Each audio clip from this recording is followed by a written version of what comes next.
Hello po mga Choy, magandang araw po sa lahat at welcome back po muli sa ating YouTube channel. For today's videos mga Choy, meron tayong idadagdag sa ating negosyo, yung tinatawag natin na chicken pit.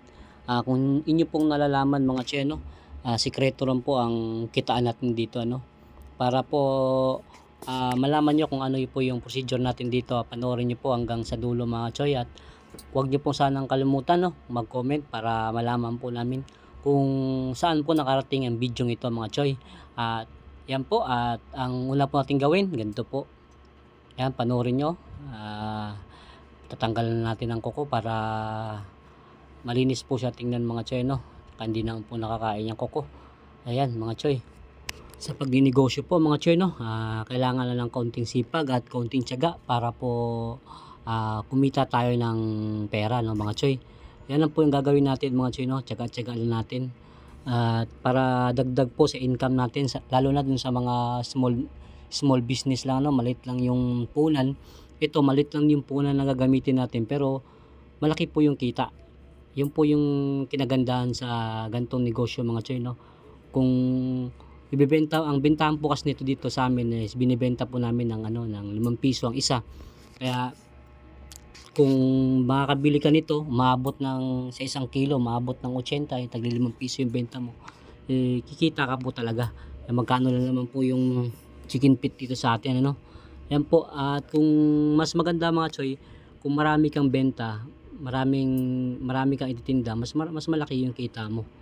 Yan ang gagawin po natin, lalagyan natin ng harina mga Choy, yung leading mix natin natawag iko-coating muna natin at saka natin siya ilalagay sa ating butter. Pag lalagay natin sa butter yan, tapos lalagyan ulit natin ng harina mga Choy, saka natin siya pwedeng ilunod. At maganda po yung texture niyan mga Choy, para maganda po siyang tingnan mga Choy. Mas maganda kung mas malapit ka sa paaralan, mas mabili po siya sa mga estudyante, lalo na kapag masarap din po yung sauce na ginawa natin, yung alam naman yung mga Pinoy mahilig sa maanghang. Kapag medyo maanghang siya tsaka manamis-namis, yun po yung mga gusto ng mga mga Pinoy, kaya marami pong mga bibili ng estudyante sa atin ito, yung paapo, yung chicken pit po natin mga Choy.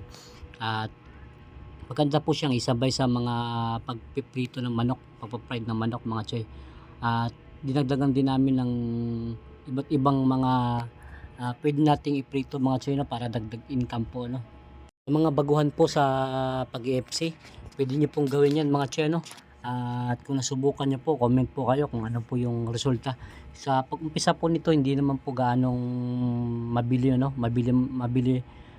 at unti-unti po siyang basta makikilala na kayo, makilala na yung tinda nyo, diyan po magumpisa yung yung natin, yung mabili na yung product natin, itinda natin, kasi kilala na po Ang gagawin nyo lang, wag nyo ihinto kapag tinda kayo ngayon tapos bukas hindi na naman.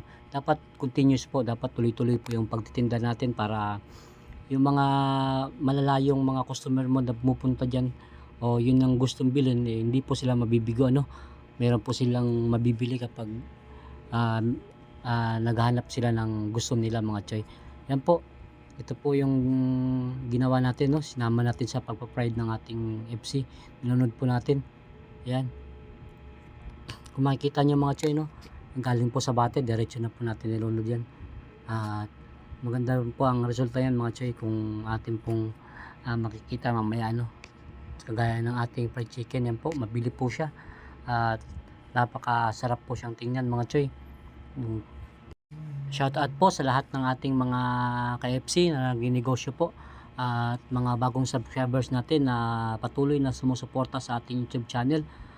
Shout out po sa inyo lahat, saan man po kayo naroon, at sana po ay pagpalain tayo lahat sa ating pagninegosyo. Yun po mga Choy, ito na po ang resulta ng ating chicken pit, at kulang pa po sa luto, lutuin pa po muna natin ng mga ilang minuto mga Choy, para gumanda po yung texture niya mga Choy.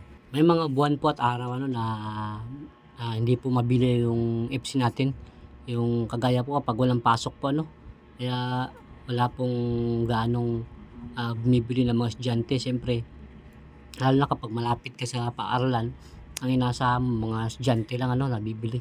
Unless kung nasa highway ka talaga, may mga bumibili rin ng mga ano, ng mga yung may mga trabahante po ano. Kaya yan po mga choy no, ang mapapayo ko lang po ano na tuloy-tuloy lang po ang pagtitinda natin no, pagninegosyo. At kung ang atin diyan makabuild tayo ng mga suki natin ng mga customer na bibili sa atin no, araw-araw. Sipag at tiyaga lang ang sikreto mga choy no, para makamit natin ang tagumpay no sa pagninegosyo. At salamat po sa inyo lahat mga choy.